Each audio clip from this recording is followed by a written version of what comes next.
Brought to you by the Every Dollar app. Start budgeting for free today. Well, first of all, thank you for taking my call. I listen to you guys. You guys are absolutely amazing and helped me so far. What the challenge I'm facing now is I have $300,000 worth of debt, and I can't see a way out. I'm working 3 jobs, and it just doesn't seem to work. Wow. Well, break it down for Jade here. So start off with your income through the 3 different jobs. Give us a range, and then walk her through your debt. My salary position, I bring in 80. I'm sorry, my salary is 80. I bring in 80, and then I net 55 when you take out tax and insurance. Mm-hmm. And then I have a second job that I gross 40, but then I'm an independent contractor, so I have to take out taxes and stuff. So I net about 30 to 35,000. Good. And then I have another part-time job that brings in about $600 a month. Okay. So 72 on the 85. So you're somewhere in that 92, 93 range with those numbers. Is that right? Net? Yeah. I mean, that sounds amazing, but that's, yeah. Yeah, but you can do something with that. Yeah. Dr. Jade is in today, so it's going to be okay. I'm going to pretend like you didn't say that. So the debt doctor, no? Okay. I'll take that. The debt you didn't know doctor. what I was doing. I didn't know where you were going. On. Sarah, now that I know where he's going. You can do surgery on this. I can help you. There you go. So you're bringing in almost $8,000 a month, which ain't too shabby, but you've got $300,000 of debt. So walk us through this debt. It's all student loans.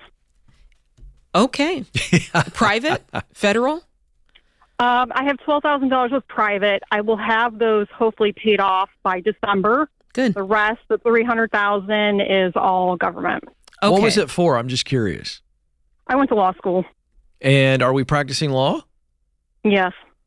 And Do that's you like it? that's the number one amount of money you gave us? What kind of law are you doing? Yeah, I do estate planning, probate stuff. Gosh, it feels like we've got a path to be making a whole lot more than that. Am I right? Or are you feeling like you're capped out, and why? No, you hit the nail on the head. I've been looking on Indeed and stuff, and that's actually the average pay for where I live. And it's hard to deal with because I do feel that I should earn more, but it's about average. Is there anything keeping you tied to the Detroit area? Family. Yeah. Okay.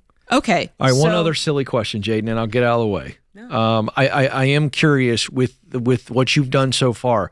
Is there a pivot or some type of additional legal work that you could do that would add to your income based on your current qualification or specialization? So I got my real estate license about a year and a half ago. So that's my second job. Yeah, I'm talking just the legal field right now. Well, the reason why I got a different type of job is I'm really burnt out practicing law, so I'm trying to expand on other things. So that's why I got my real estate license to help bring in more money, but that's extremely part-time. But I really want to try to pivot out of practicing. I get it, but I'm about ready to hand it to you, Jade. No problem.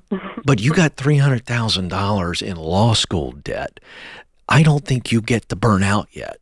And I think that the greatest opportunity for you to make money is through your legal work. Yeah. You just don't have time to sell houses. That's a full-time deal. So it's either or.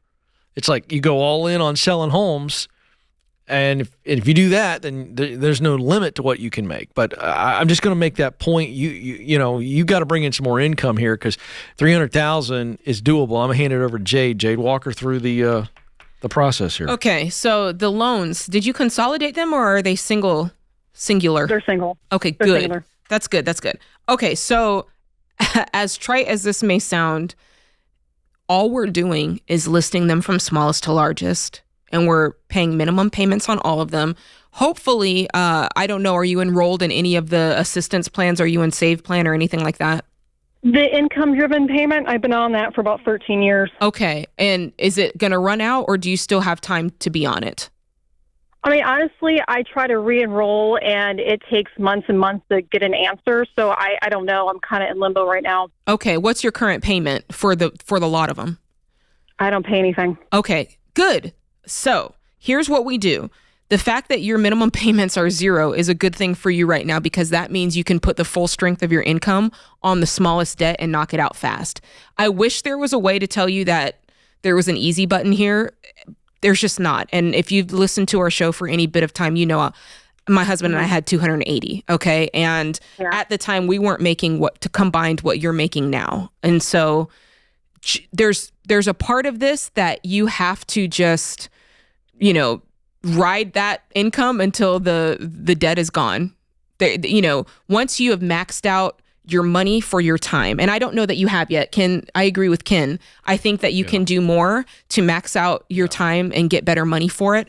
But once you do hit that point, there is a point where you just go, okay, this is what I'm making and this is how long it's going to take. And as I've said many times before, you got to ride that horse to the Old Town Road and just, that's what you got to do. And then when it's done, it's done. That song is going to be in my head now all day. And I'm having you to thank for that. I'm kind of like, and I'm kind of like torn because I actually make more money selling real estate in half the amount of time versus my salary position. Of course, I get that paycheck every 2 weeks. Well, then what's that transition look like? Because that's what I'm getting at. Like, if you get after it and you can double, triple your income, then this is a game changer. Key word is consistently. If you can do that consistently, then that's a great sign. It's almost like what would have to be true for you to change your schedule, stock some money up or something to be able to then go, all right, I'm dropping one of these jobs. My gosh, you got more jobs, you know, than you know what to do with right now. So we got to create some margin time-wise, which means we got to have some margin money-wise, right, Jade? You tracking with me? And I'm then tracking with you. What would it take for her to get to a place to where she can now go all in on real estate? And that's going to take a little bit of time to build that pipeline up. Yeah, I mean, we're always looking for you to be able to replace whatever your income was at its best, right? Mm-hmm. And if you can do that consistently with real estate, I say more power to you. The weird thing about real estate, though, is of its nature, it tends to be up and down. Yeah, what's the market like in Detroit area? It's slow. I get consistent, at least 1 or 2 listings and closings, but it's a roller coaster. Yeah. See, so you got it to Jade's point. We got to factor that in. The market determines what's going on in some degree. You don't just, I'm going to tell hang a shingle and it's everybody wants to buy a house from you. I'm going to tell you, when you have this kind of debt, there is something to be said for being able to count on, I know what's coming in and I know what I'm doing with it. There's just kind of that assembly line that you can just, I'm cranking it out. I'm paying off the debt and this is temporary. And when the time comes, you'll do what you love. Yeah, I agree. Full time. Because of the market where it's at, I'm going to go with Jade's. Decide what you can do and lock in on it. And then if something changes, then the timeline changes. But get that mindset for the climb, right? It's going to take me a while to climb this mountain, but I will get there. Appreciate the call. You got this. Stay encouraged. This is The Ramsey Show. Create your free every dollar budget today, the simplest way to budget for your life.